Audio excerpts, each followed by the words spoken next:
and welcome. We are the Travel Family Academy and my name is Marae. If you are into learning how to effectively and efficiently travel with baby and toddlers, make sure you hit the subscribe button as we share weekly and daily content that helps you plan, prepare, and master traveling with little kids.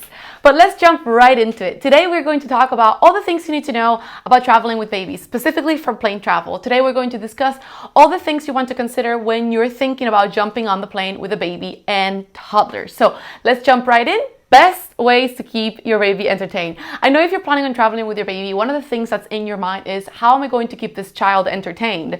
So if you have a little baby, this is a question that you have maybe having depending on how active your baby is. But if you have a toddler, you definitely have this question, especially if you're planning a long sort of a flight. So if you're doing a flight that's like 2 hours, 3 hours, and you plan your flight around your baby's nap time, then you will get lucky. And if you have a child that's under 1 year old, you're also gonna be really lucky because likely they sleep 3-4 times a day. So there are a lot of options for you to be able to book a flight during their nap time. But if you have an older child, a more active baby, or you just cannot find the flight in their nap time, here's how to think of entertainment. First thing you wanna keep in mind is that a baby and a toddler, especially ones that have never been on a flight before, will find absolutely everything about flying exciting, right? It's all brand new.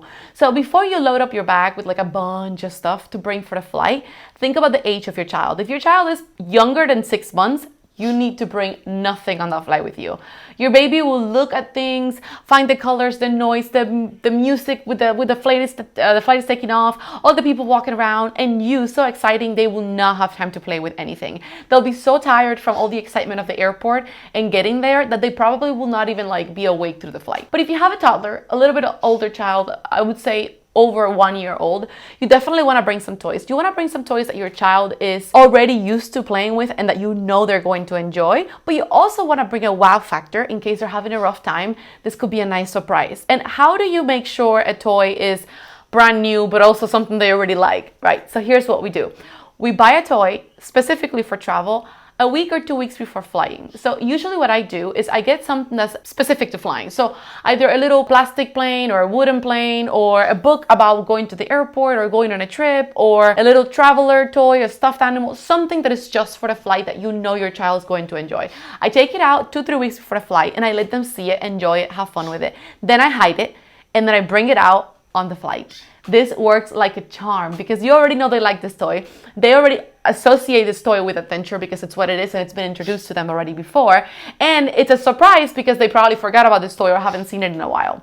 So this is how you can ensure you keep your toddler entertained and also have something new for them on the flight. Stick to 1 or 2 toys. Usually, even now that my child is almost 3 years old, what I like to do is I bring 1 toy, 1 bulky plastic item. I try to have as small as possible. And I bring a book and coloring. So one activity that is sort of calming but also entertaining, like coloring or stickers or something like this. And then one activity that is a little bit more engaging, like for them to play with, usually an educational toy, a toy that has more than 1 part but doesn't have a lot of little pieces. And obviously we also use tablets. So a lot of people are like, no TV, no screen, nothing like that on the flight. But I like to think that when we're flying, everything goes. Because when I'm flying, I do things that I normally don't do at home. I'll watch 3 movies in a row.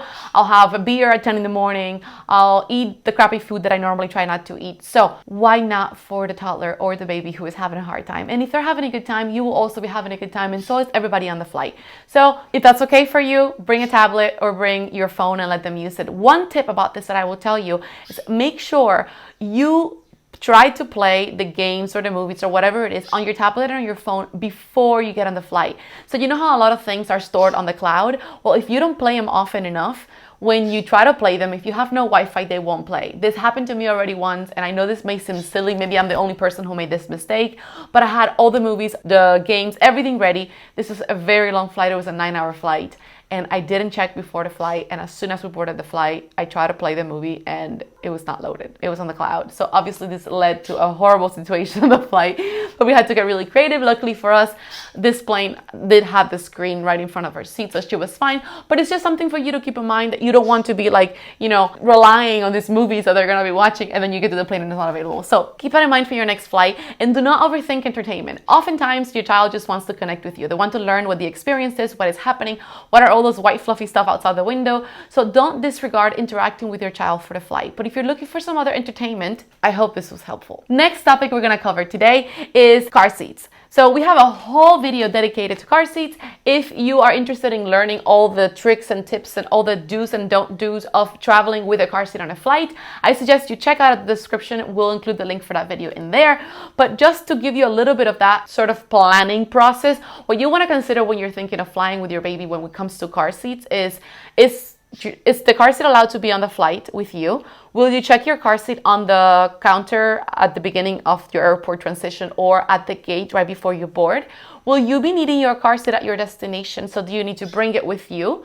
And how complex will it be for you to actually take this whole thing through security, right? So like a lot of people have this really like cheap and light travel car seats, the Costco Sonera or some of the variations.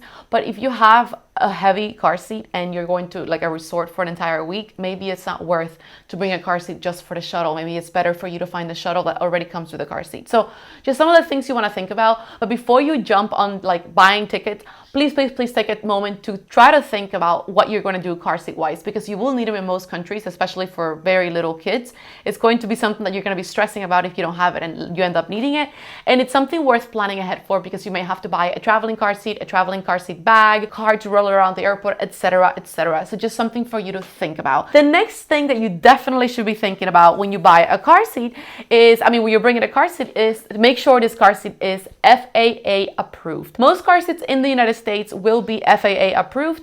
You can see this when you find the sticker either on the headrest or at the base of the car seat. It should say, it's usually written in red. There's only about 1 or 2 car seats in the US at the moment who are not FAA approved, but it's just something for you to keep in mind, because the last thing you want is to go ahead and buy a new car seat for travel and then it's not approved by the airline, so you can't even take another flight. Moving on to the next thing, we want to think about packing. Okay, so I know a lot of us like to buy those cheap tickets and just travel with a backpack, or some of us like to bring everything with us, and that's totally fine. Whatever it is that you're gonna do, just double check with your airline how much is it going to cost you to bring extra luggage with you, how much carry-on are you allowed to bring, and always know that your bag of food does not count towards your carry-on. So if you have only an item, a personal item, or an item and a carry-on, or a check bag, regardless of the fare you have, bringing a bag of food for your baby does not count towards your carry-on allotment, especially if it's food for the baby. So just make sure you know that and you plan in advance how much you're going to bring with you. It's so uncomfortable to get to the airport and have to end up figuring things out, shifting weight, or paying a bunch of money because you have a baby right there, and the last thing you want is to throw yourself on the floor and open and unpack and repack bags. So plan ahead of time, think about how much you're bringing with you, book your bags in advance, and most importantly, be ready with your carry-on bag on what you bring. If you don't know this yet, we have a free checklist you can download. The link will be out below in the description, but we have a checklist you can bring so you never forget anything on your carry-on, because let me tell you, it is a very different thing to have a carry-on bag or a food bag with everything ready for your child for any emergency, a bathroom run, a diaper explosion, and last minute I'm hungry, I don't want to eat anything else you have, right, situation, versus having a bag up in the plane. You have to get up, move the whole plane, the seatbelt sign is on, you can't access the bag, oh my gosh, there's poop everywhere. If you want to ensure you have your carry-on sorted and ready to go, let us know, send us a message, or just click down below in the description. We'll have our free checklist ready for you. But always make sure you know exactly what is inside of your carry-on bag, your diaper bag, and that you have everything you need for the flight portion and arrival portion with your baby. Remember, your flight is not just the moment you're in the plane. You should plan for your flight day from the moment you leave the house all the way until you arrive at your accommodation or at your destination, because all that transit time that we often don't think about is when things happen. When a lot of car is shaking and there's a diaper explosion, when it takes a little bit longer than we expected because of our traffic and now the baby's thirsty and we don't have water, etc., etc. Just make sure you plan for that. The next question that everybody wonders is, can I bring formula and milk through the airport? Again, this goes into the planning of what's going to come with you in your carry-on and what you're going to have along with you, but make sure you pack enough milk or formula for your baby. If you are breastfeeding, this is going to make your whole transition, your whole traveling process so much easier, but for a lot of us, that's not the case. Make sure you bring enough milk and or formula to prepare with your baby. We have articles and videos on how to bring the milk and breast milk and the breast pump and all that stuff through security. We also have a lot of information on how to prepare your formula before the flight, during the flight, and what to do. So make sure you head over to our blog, which is travelfamilyacademy.com/blog. And we have tons of articles to help you plan this through. Just know that you are allowed to bring as much breast milk and as much formula as you like, even if it's more than your allotted 3.4 ounces or 100 millimeters. So just make sure you bring enough of that with you, because the last thing you want is, again, a hangry baby on a traveling situation. How do you handle a crying baby on a flight? We have a lot of content for you to be able to plan this out. Obviously, thinking of entertainment and thinking of food are two things you can do that to prepare yourself for that. If your baby is well fed, likely they won't be crying for hunger. If your baby, their diaper is changed, they're not this uncomfortable, likely they won't be crying for that reason. The next thing is to plan for sleep and handle the sleep for the flight. If you don't know about this yet, we have a workshop that teaches you exactly how we get our baby to sleep on every single flight. It's a very simple but very hard to come up with on your own 3-step method that we have devised for this. You can find the link for that workshop on our description as well. This workshop is $10. It's gonna be the best $10 you ever spent. We teach you exactly how we've managed to get our baby to sleep in over 100 different flights. Once you've already had the sleep covered, food covered, the comfort, the diapers, or the bathroom situations, just know that there is not much more you can do. Obviously, there are things you can do, and there's a video that we have as well for ear pressure for takeoff and landing. Just make sure they're chewing on something, drinking something, eating something. But besides all these things, besides trying to distract your child, besides making sure they're comfortable, they're rested, etc., there's only so much you can do. One thing that's always helped me when it comes to these moments, right, of exposure, when your child is freaking out and you just don't know what else to do, is I like to remind myself that we were all children. And so even if you have a person giving you a weird look or making you feel uncomfortable, try to zone that out. And I know it's easier said than done, but concentrate on your child, because this is an opportunity for you to teach your child what it's like to be on a flight and what is the right course of action to take on a flight. So if your child cries and you freak out and you give all this attention and all this craziness because of what's happening, your kid is going to feed off of that energy. If instead you stay calm, you try to assess the situation with a calm mind and try to offer all the different things that you can to make sure they're comfortable and all their needs are met, your child is going to perhaps still be uncomfortable, unsure, screaming or whatever, because this is all brand new and they don't know what to do with themselves, but they're going to see this situation and this reality as something that is the norm and something we can overcome together versus a reason to freak out. This is going to slowly be teaching your child that on a flight, we relax, we watch movies, we read books, we play silently with our toys, and we enjoy the flight, right? And that's what we want. Remember that Rome wasn't built in a day. So children learning to love flying, learning to behave in a flight the way that we expect them to behavior, right? Like behave well. It's not something they're gonna know from the get-go. Sometimes we get lucky and kids just love flying, but sometimes it takes a little bit of effort. So just know you're doing your best. If you've prepared everything you can and still your child is crying, take a deep breath and just remember that you're doing the best you can and that everybody on that flight has been a child too, probably has had children or has had friends that have children. So they'll understand. Don't worry about them. Concentrate on your baby and just breathe. You got this. You can do hard things. One thing that I love doing as a last resort, especially if your baby doesn't like wearing headphones, is music. My child, Alaska, does not love having headphones on all the time. She goes through periods where she likes them and some where she doesn't. What I do is I play music really low. Obviously, I'm not gonna do this at 3 a.m. if we're, on a night flight. But if we're taking off and she's feeling like antsy or anxious and doesn't want to watch anything, I'll have her play some music. I'll try first with the headphones, but if not, I'll play it low on my phone. This normally has a calming effect on her.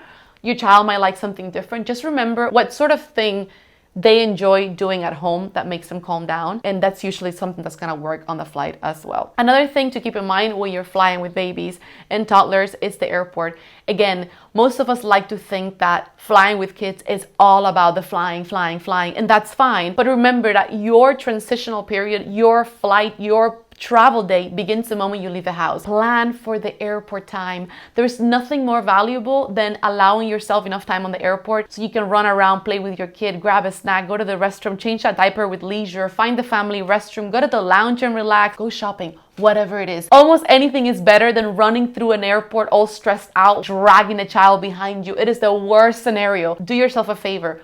Plan extra time at the airport. Like, I know nobody wants to leave vacation 2 hours earlier than they have to. I know nobody wants to be at the airport for an extra hour buying overpriced drinks. And I'm at the airport with a kid. What am I gonna do all that time? Get them running, get them walking around, play some fun games, dance. I don't know, take a photo shoot by the windows, anything. But you're already there. You're not stressing. And then when you're not stressing, your child is going to feed off that energy. The moment you get to the airport, automatically your stress diminishes like 15 to 20% just because you're already there. Your child feeds off this energy. I promise you it's going to make the difference. Get to the airport early. That's going to be a game changer. The next question that a lot of people have when it comes to flying, or one question that you may be wondering, is strollers. What I suggest you do is that you plan a day around your city, not too far away, maybe a road trip, maybe something just nearby to a museum or whatever, with a stroller that you're planning on taking for the flight, and then taking with you as many bags as you plan and as loaded as you plan for flying. My favorite feature about flying with strollers, flying with my toddler and taking a stroller along on the flight, not that I'm taking the stroller flying with me, is using the stroller as my cart. Let's face it, my child is usually wanting to be on top of me or running around or doing something, but that stroller is holding all of my luggage until I get on the flight. So things to keep in mind: does the stroller hold enough weight? Does it carry properly, or do I have to be looking at it so it doesn't fall backwards? Does it have a big enough storage basket? Is it easy to maneuver? Think about slippery airport floors. Think about going in and out of airports, on and off the escalators. Sometimes you have to go on the escalators because the elevator is broken. So how easy to maneuver is this stroller? How much compartment does it have for storage? Is it comfortable for sleeping, because your child may fall asleep, you have a delayed flight, etc.? Is it easy to maneuver with one hand? Remember, you're going to get to this gateway on the flight to board, and you're going to have to put this away. If you're alone with a child, you're carrying your child, you're wearing your child, plus all the luggage, and you're folding the stroller to leave it on the side, make sure it's comfortable to fold and it's easy. It's one hand so that you can be, taken care of. Take the stroller out for a spin. It's what I would suggest. And my last tip when it comes to flying with babies is consider taking a carrier. I'm a broken record when it comes to this, but if I could wear my baby through life, I would, because it just makes life so much easier. You need your hands, especially when you're traveling with a kid. So what have I missed? I'm sure I'm missing some topics. Let me know. Let me know in the comments below what else you would recommend for brand new parents that are thinking of flying with their babies and having all the questions. What questions am I missing that they may have, and what suggestions do you have? Let us know in the comments. Don't forget, we drop a video every single week with all sorts of questions and topics regarding flying and traveling with babies and toddlers. If you have a specific question or a suggestion that you'd like us to talk about, let us know in the comments, send us a DM, or find us on Instagram at Travel Family Academy. It was lovely chatting with you today, and I'll see you next week. My name is Mireille, and we are the Travel Family Academy. See you soon.